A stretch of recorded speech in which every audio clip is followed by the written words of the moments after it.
आज आमी शेयर करब दुर्दान्त स्वादेर आलुर एकटी मुखरोचक रेसिपि।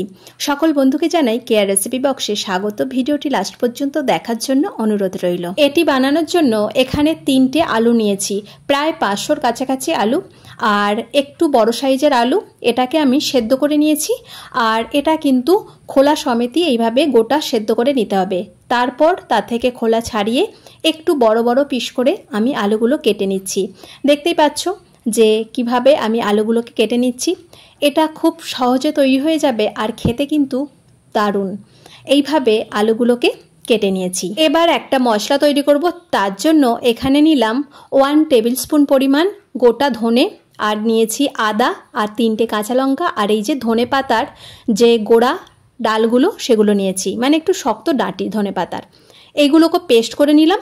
তারপর এতে দিয়ে দিচ্ছি 1 চামচের মতো কাশ্মীরি লঙ্কা গুঁড়ো আর 1 চামচ ধনে গুঁড়ো, 1 চামচ জিরে গুঁড়ো আর একটু জল দিয়ে এটাকেও ভালো করে পেস্ট করে নিচ্ছি। এই মশলাটাই কিন্তু এর স্বাদটাকে বাড়িয়ে তুলবে। এরপর চলে এলাম রান্নায়। কড়াইতে দিয়ে দিলাম সাদা তেল। আমি এখানে সাদা তেল দিয়ে রান্না করছি, এখানে সরষের তেল দিয়েও কিন্তু করা যাবে, একটু তেলটা বেশি পরিমাণেই দিতে হবে। তারপর এতে দিয়ে দেব গোটা জিরে 1 চা চামচ আর দিয়ে দিচ্ছি একটু 1 চা চামচের থেকে একটু কম হচ্ছে সরষে, গোটা সরষে আর দিয়ে দিলাম 3টে শুকনো লঙ্কা। এটাকে ভালো করে ভেজে নিতে হবে। এটা থেকে যখন সুন্দর একটা ভাজা ভাজা গন্ধ আসবে তখন এর মধ্যে অ্যাড করে দেব যে মশলাটা পেস্ট করলাম, সেই মশলাটা দিয়ে দেব। মশলাটা এর সঙ্গে দিয়ে ভালো করে কষিয়ে নেব। একটু গ্যাসের ফ্লেমটা হাই রেখে এটাকে কিন্তু ভেজে নিতে হবে। তারপর এতে স্বাদ মতো লবণ অ্যাড করে দিতে হবে। দিয়ে ভালো করে মশলাটাকে এইভাবে কষাতে থাকবো। মশলা কষাতে কষাতে একটা রিকোয়েস্ট করে ফেলি, ভিডিওটি যদি ইউটিউব থেকে দেখে থাকো তো প্লিজ চ্যানেলটি সাবস্ক্রাইব করে দিও, আর যদি ফেসবুক পেজ থেকে দেখে থাকো তো পেজটি ফলো করে পাশে থেকো।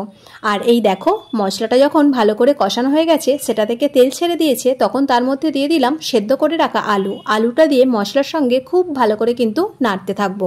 এখানে কিন্তু জল ব্যবহার করা যাবে না। আর ওই মশলার সঙ্গেই আলুটা মিনিট 5 মতো নেড়ে নেব। খুব বেশি সময় ধরে নাড়ার দরকার নেই। এইভাবে মিনিট 5 মতো নেড়ে নিয়েছি। সবশেষে এর মধ্যে দিয়ে দিচ্ছি ধনেপাতা কুচি। এখানে ধনেপাতা কুচিটা একটু বেশি করে দিতে হবে আর দিয়ে দিচ্ছি পাতিলেবুর রস 1 টুকরো। এরপর এটাকে ভালো করে একটু মিশিয়ে নেব। 1 মিনিটের মতো মিশিয়ে নেব। নিলেই কিন্তু আমার রেডি হয়ে যাবে বেশ ঝাল ঝাল টক টক আলুর একটা দুর্দান্ত মুখরোচক রেসিপি। তবে তোমরা যদি চাও তো পাতিলেবুটা কিন্তু স্কিপ করতে পারো। এই দুর্দান্ত টেস্টি রেসিপিটা তাহলে সার্ভ করে দিই। তো বন্ধুরা, ভিডিওটি কেমন লাগলো তা অবশ্যই কিন্তু জানাতে ভুলো না। আর ভালো লেগে থাকলে তো একটা লাইক, কমেন্ট এবং শেয়ার করে পাশে থাকার অনুরোধ রইল। আর বাড়িতে থাকা আলু দিয়ে সহজেই কিন্তু এটা বানিয়ে ফেলতে পারবে। কথা দিলাম এটা দারুণ সুস্বাদু আর দারুণ কিন্তু মুখরোচক আর অনেক লোভনীয়। তো আজকের মতো এই পর্যন্ত, আবার ফিরে আসবো অন্য কোনো এক রেসিপি নিয়ে।